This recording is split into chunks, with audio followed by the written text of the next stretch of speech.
Hey, it's YoBo. Welcome to day 339 of Life According to YoBo. YoBo getting ready to tell you how to avoid mess, stress, and BS in your relationship. And that is to quit getting diarrhea of the mouth and telling a man every dang thing about your past. He don't need to know.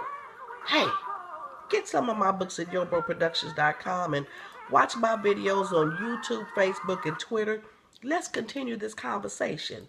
In the previous day's message, I was telling you that my goddaughter was in a relationship with the man, and the man, she was telling him about her previous relationship and how jealous the man was. And if she came home 5 minutes too late, this fool was ready to argue. And he don't need to know all about your horrible relationship with your baby daddy. But let me tell you something. One day, he called her, left her a voicemail message, and obviously, she took too long to return his call. By the time he called the second, and she was in a meeting at work, that's really what happened. So by the time he called the second time and didn't get an answer, he called third time, he didn't get an answer. Guess what he did on the voicemail? This fool went off. Yeah, I see why your baby daddy don't trust you. I see why this. I see why that. And this fool just went off. Everything she told him, he threw it all in her face to justify why he was right. Because he was angry because she didn't return the call. Fool, you calling her job. She trying to make a living. She gonna return your call when she can. But no. He went off on her. You know what? A best friend would never do that. If you told your best friend that you had a bad relationship with your baby daddy, and your best friend called and leave a message, hey girl, I'm just checking to see if you want to go to the movies this weekend. Let me know what you're doing. Now if the best friend don't get an answer, they gonna wait a little while. You know I called not to get an answer. They may call back again. A best friend really won't. But anyway, they may call later on that night. Hey, did you get the message? But they not going to leave 2, 3, 4 messages for you and make all kind of accusations calling you tramps and everything else.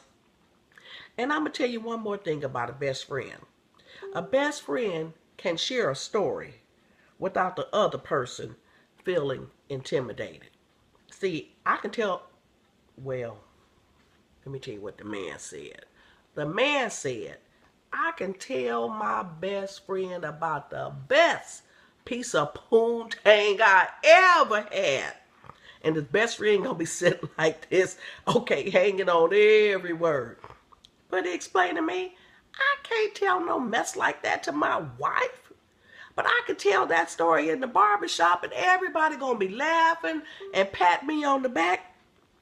But not so when it come to your wife. But then again, like I said before, I ain't never heard a man refer to his wife as his best friend. You know what? When I wrote this, that was true. But I have heard one man refer to his wife as a best friend. I can't even think of who it was. But I remember hearing him say that, thinking, never heard a man say that before. Well, continuing, ladies. There are some things that we can tell each other after a relationship has matured. Okay, so my husband and I have been married almost 40 years now. Let me tell you about a little situation that happened. There's a woman who dressed kind of provocatively, and it would look okay if she was going to the club, but not for when you going to church, and not for when you kind of visible at church, if I can say it that way. So, cute dress, but inappropriate unless you're sitting on the back row. Well, one day, she come to church all half-dressed, and after church, my husband told me, he just approached her and he said, I wish you would dress differently because I'm tired of you making me lust after you. And she looked at him like, I just can't believe he said such a thing to me. I almost said the B word, but look at you. Look at you. You got all your boobs out. You got a booty like this. You got a question mark booty. You got a tight dress on. All you need is a stripper pole, and you be in business. But my husband said she had the nerve to stand there, and she had to look like she was offended.